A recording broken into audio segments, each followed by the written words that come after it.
灰头土脸，心疼死你！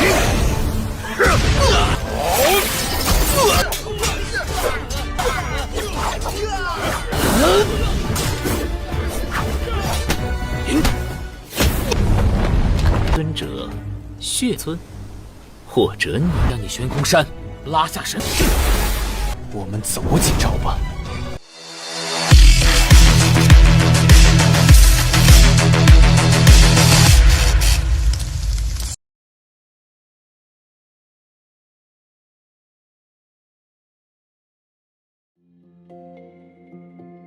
Halo semuanya, selamat datang di Ruang Sinema. Bagaimana kabar kalian semua? Semoga selalu sehat dan baik-baik saja.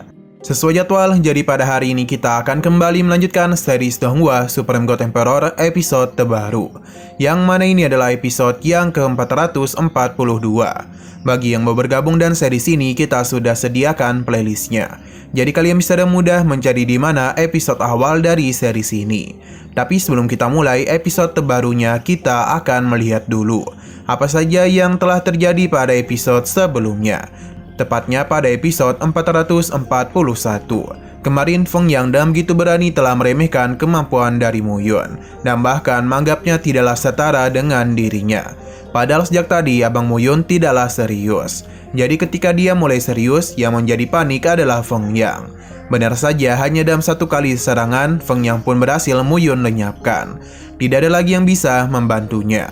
Tindakan Mu Yun membuat para tetua Gunung Xuankong marah besar dan meminta para tetua lainnya untuk menghabisi Mu Yun apapun yang terjadi. Akan tetapi lagi dan lagi Abang Mu Yun menunjukkan kelasnya. Tidak ada satupun dari mereka yang bisa menyentuh dirinya, dan yang ada malah mereka yang meninggoy. Kini bantuan kembali hadir dari Tanah Suci Xuanyu. Sebagai gadis Mu Yun, tentu saja Xiao Yuner akan memberikan bantuan kepadanya. Tidak hanya mereka saja yang datang kemari, namun orang-orang dari Sekte Ribuan Formasi juga datang kemari. Dan tidak tanggung-tanggung, yang datang adalah para tetua. Sekarang kita akan melanjutkan episode terbarunya. Kedatangan dari para tetua Sekte Ribuan Formasi telah membuat Xuan Wuji menjadi begitu kesal. Karena bagaimana bisa mereka berani datang kemari?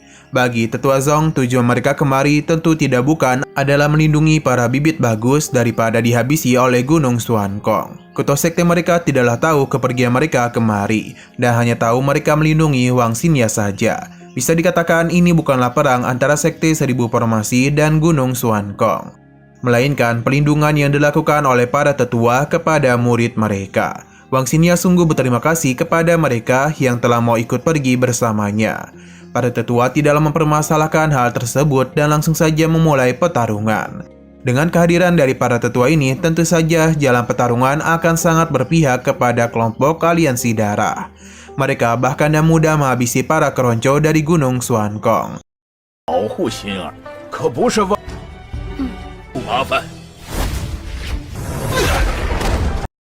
Ketika pertarungan tengah berlangsung, lagi dan lagi muncullah bantuan.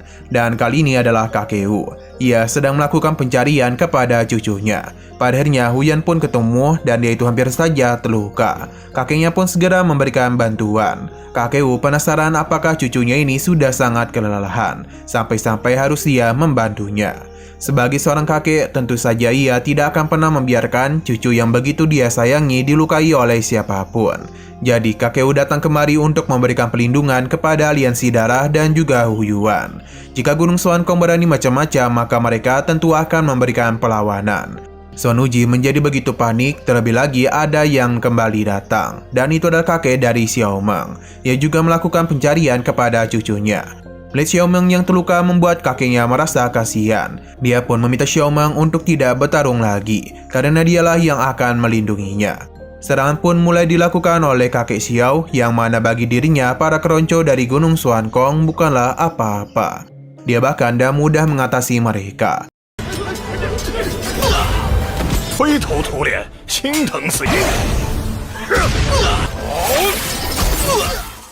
Kembali kepada Abang Mu Yun, yang mana para gadisnya segera mendekati Mu Yun dan menanyakan apakah kondisinya baik-baik saja. Wang Xingya bersyukur melihat Mu Yun yang tidak menerima luka apapun. Ia juga meminta maaf karena terlambat datang. Xianyunar bahkan menangis karena takut hal buruk telah terjadi kepada Muyun. Muyun pun menenangkan mereka karena bagaimanapun ia masihlah memiliki begitu banyak trik dalam menghadapi orang-orang ini. Bini pertama juga datang menemui Muyun, yang mana Shin Mangyu memintanya untuk tidak memaksakan diri lagi. Selain itu Muyun juga tidaklah perlu mengkhawatirkan dirinya, sebab Muyun memiliki begitu banyak murid yang harus dilindungi. Muyun juga paham dan kita pun kembali diperlihatkan dengan pertarungan yang terus-menerus terjadi di antara kedua belah pihak pasukan. Terlihat dengan jelas kalau pelajaran yang telah Muyun berikan kepada para pasukannya telah membuahkan hasil. Mereka sama sekali tidak kesulitan dalam melawan balik pasukan Gunung Xuankong. Bahkan mereka telah lebih unggul. Selain mereka, Miao Xianyu dan juga Tetua Zetian telah saling bekerjasama dalam menumbangkan para murid dari Gunung Xuankong. Melihat hal tersebut membuat Yu Sheng menjadi begitu kesal, begitu pula dengan Bai Husang. Karena mereka sadar betul kalau dalam pertarungan ini mereka benar-benar sudah terdesak. Terlebih lagi jumlah aliansi darah kini lebih banyak dibandingkan kelompok mereka. Secara perlahan namun pasti para tetua ini sudah mulai kelelahan. Hingga padarnya sesuatu pun mulai muncul di atas langit aliansi darah. Kabut gelap yang muncul kembali membuat semua perhatian tertuju ke arah atas. Bahkan beberapa pertarungan juga terhenti. Sedangkan Muyun dan para gadisnya sama sekali tidak tahu apa yang telah datang kemari. Kemungkinan besar itu adalah sebuah pulau.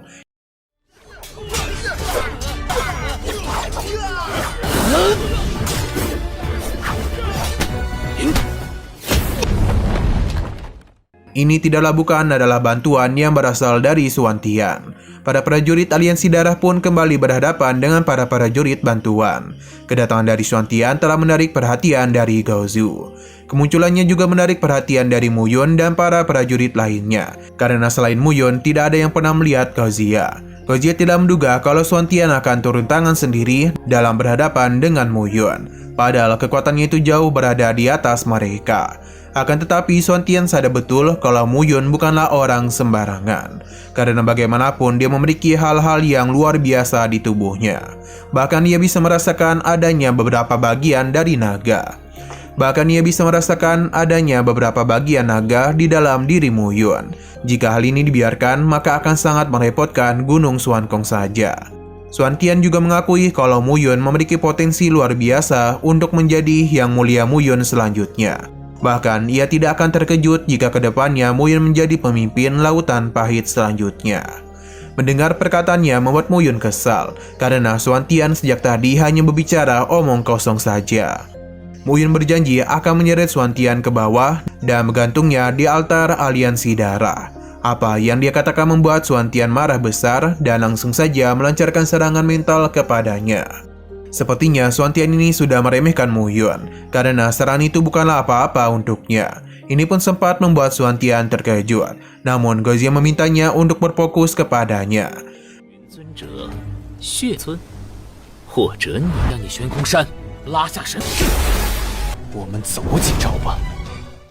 Nah, sayang sekali lagi seru-serunya episodenya pun harus bersambung dulu. Namun sebelum kita akhiri, seperti biasa kita akan melihat preview bagian selanjutnya. Ketika pertarungan sengit sedang terjadi di antara Xuantian dan Gao Zia, Muyun bertanya kepada Yiku, siapakah yang lebih kuat di antara mereka berdua? Berdasarkan pandangan dari Yiku, kekuatan mereka berdua itu salinglah berimbang. Namun dia merasa kalau Xuantian itu lebih unggul sebab ia memiliki beberapa teknik rahasia yang kuat. Akan tetapi, Gao Zia juga tidaklah lemah karena dia yakin teknik darah yang dia gunakan masihlah mampu memberikan perlawanan, atau bahkan bisa memenangkan pertarungan itu. Muyun penasaran dengan sosok rupa Xuantian di balik topengnya.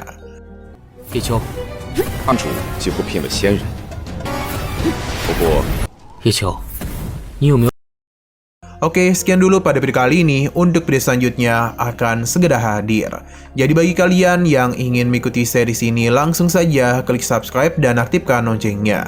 Terima kasih yang sudah menonton video sampai habis. Jika kalian suka pada video ini, klik like dan share ke teman-teman kalian tentang channel ini. Dan ditunggu aja kelanjutannya. Oke, sampai jumpa di video selanjutnya.